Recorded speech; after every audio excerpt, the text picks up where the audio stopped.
Alright, let's see here. Gotcha, bitch.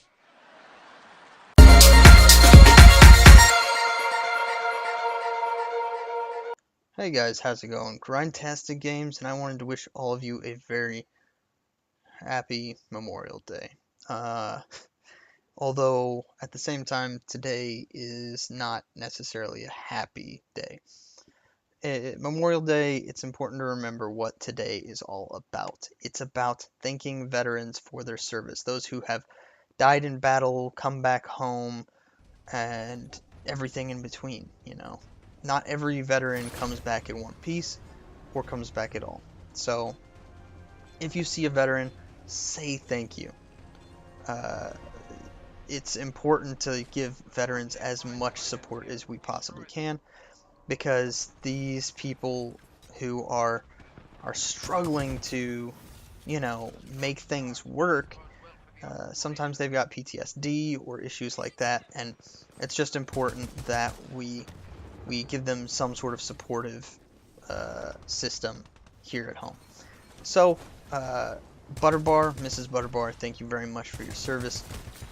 And please spread it to your friends that you know from the service. So, um, needless to say, I'm probably getting a little bit of hate right now because this is using the G2, but there is a very big reason for that. Uh, about a year ago, a little bit longer, it was April of last year, my grandfather passed away. He was like 94 years old, and he had served in World War II. So, uh, the biggest reason why I'm using this G2 right now is because a little bit of a history lesson for you young tykes. Back in World War II, it was huge that you try and get some sort of souvenir from combatants. So in the European theater, it was Lugers that were a huge deal.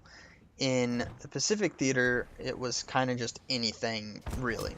Well, my grandpa ended up getting a Japanese rifle with bayonet from some guys. I don't know what he had to trade to them, but he got it from them.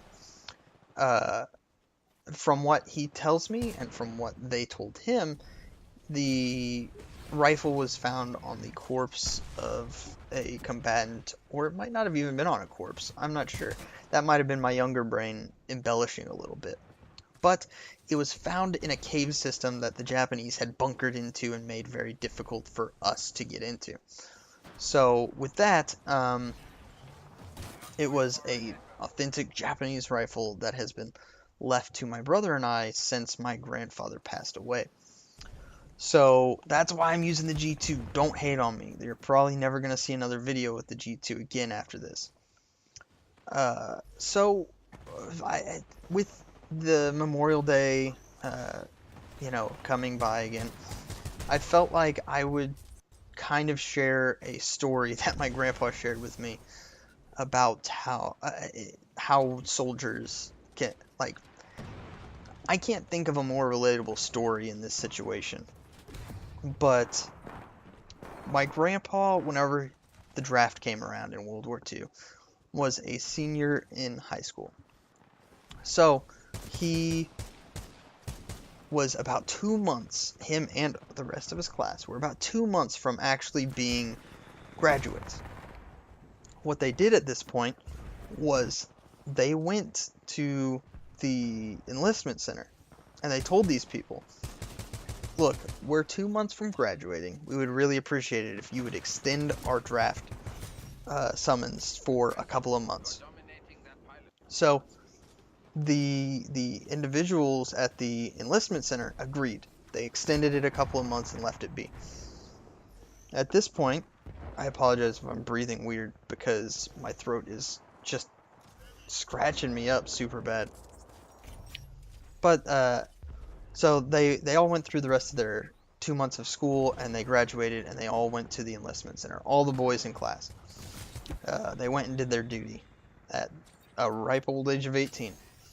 So my grandpa, he enrolled in the Navy. He got assigned to a minesweeper and was an engineer in their engine room. Obviously, he went through training and whatnot beforehand, but that's where he ended up getting sent to. So he was sent to, I believe he said it was Pearl Harbor, to get on his ship. It might have been somewhere else. I can't remember. So my grandpa was sent to get on his ship, and he missed it by a couple of hours. I don't know how he missed it by a couple of hours, but he did. I can't remember if the boat that he was on the way out there, the plane he was on, whatever it was late, but he missed it by a couple of hours. End of story. So the military gave him a jeep and said, if you hurry, you can get across the island and get on board your ship at that point. You'll be good then. So he got in this jeep, drove it across the island, and he ended up finding that the ship had actually left like less than an hour before he got there. He just barely missed it. So what he did was he got put on another ship that was going to the same location, but his ships had a layover that was longer than the time it would take for that ship to reach the port so he could get on, because they were going to dock in the same exact port, and all he had to do was walk between the two. So he ends up getting to his ship finally, like 3 or 4 days after he was initially supposed to be on deck and ready for duty. I'm sure he got punished for missing the ship and whatnot, but it's just this funny story that everyone can relate to about how things can just go wrong and you can miss things and be late, and how it can just totally mess with your day, and your whole experience can be formed around this. Because once my grandfather finished this, it was a situation where he was able to, continue his path and everything. And after the war ended, he actually was on one of the ships that was stationed in Japan during the rebuilding efforts. So with that, he was able to actually, every day they had Japanese men come on the ship and work. And every morning he told me how these Japanese would come onto the ship, bow deeply to him, which, if you don't know Japanese culture, is a huge sign of respect. And even though all of these men had been trying to kill one another just a short period before, they all were able to get along, and while they may not have trusted each other completely, were able to work together. And that is huge in especially today's culture. But I really tell this story because the simple idea is this: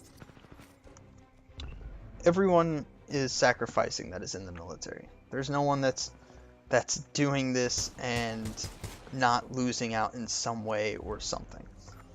So whether you agree with the war or not, it is absolutely critical that you say thank you.